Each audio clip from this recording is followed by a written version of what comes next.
Inilah sorotan publik soal kinerja dan integritas Polri. Itu kan artinya rakyat publik cinta terhadap kepolisian. Artinya kalaupun kritik keras, justru itu karena cintanya begitu keras. Nah, saya ingin menyoroti begini. Pada saat Presiden melantik Jenderal Polisi Kehormatan Ahmad Doviri sebagai penasehat khusus Presiden bidang Kamtibmas dan Reformasi Polri, maka itu adalah sinyal bahwa Presiden ingin mengambil alih kendali terhadap reformasi Polri. Jadi dari istana, dari atas.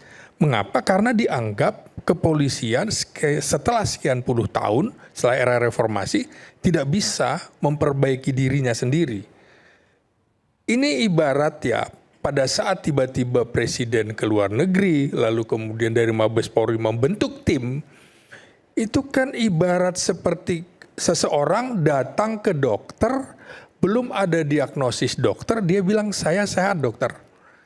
Artinya nggak bisa, seperti tukang cukur nggak bisa kemudian mencukur dirinya sendiri, harus ada pihak lain.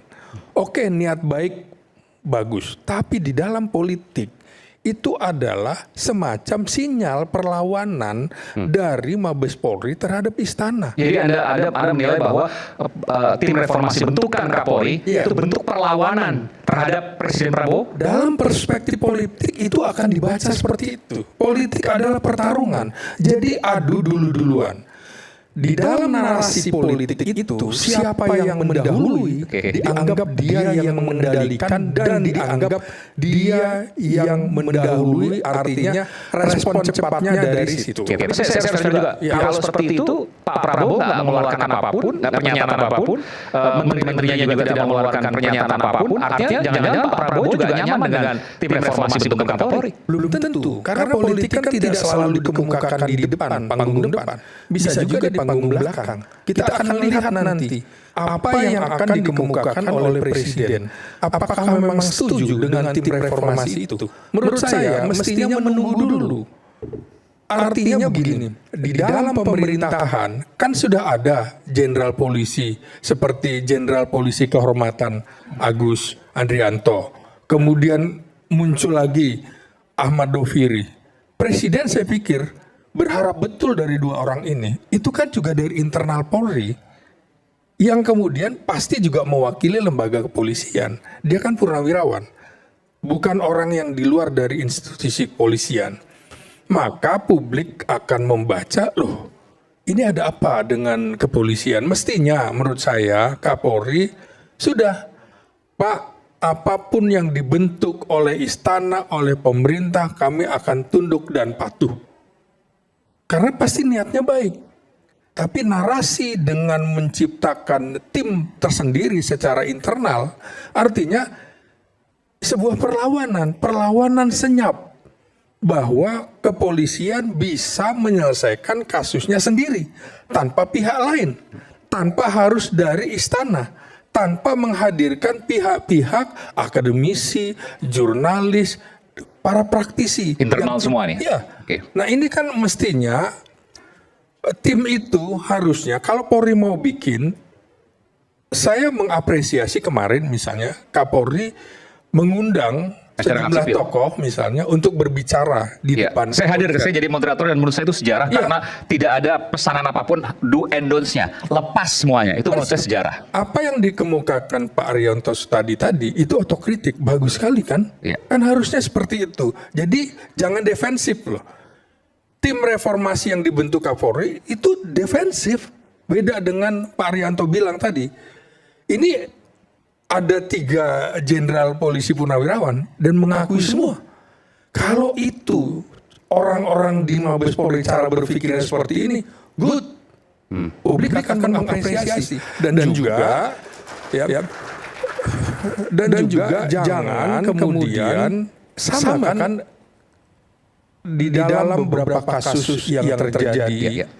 Misalnya ya, tim reformasi yang dilakukan oleh istana. Misalnya, istana melakukan reformasi untuk wilayah mana? Ketika wilayahnya masuk di wilayah istana, orang juga akan bereaksi keras. Loh ini kok jeruk makan jeruk? Harusnya pihak luar harus selalu berpikir seperti itu. Ini kan seperti begini ya.